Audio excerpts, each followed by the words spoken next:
Hi guys! For today's video ay mag-share lang tayo ng konting information sa mga kagaya ko na first time kong sumakay ng airplane. Pero yung ang asawa ko at ang pamangkin niya ay second or third time na rin nakasakay. Anyways, pag sumakay ka sa Philippine Airline or any airline, ay meron silang pa-shuttle bus guys.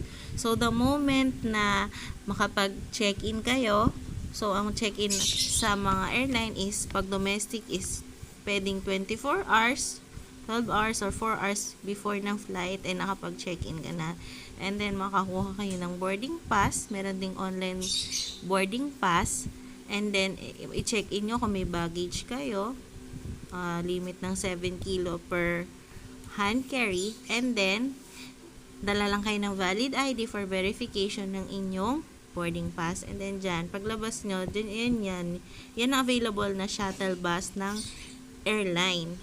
Any airline ay may provided na ganyan. So, ang mga pasero ay safe dahil lahat sila ay nakaupo. So, the moment na mapuno yan, ay babalik naman yung shuttle bus to pick up the passengers.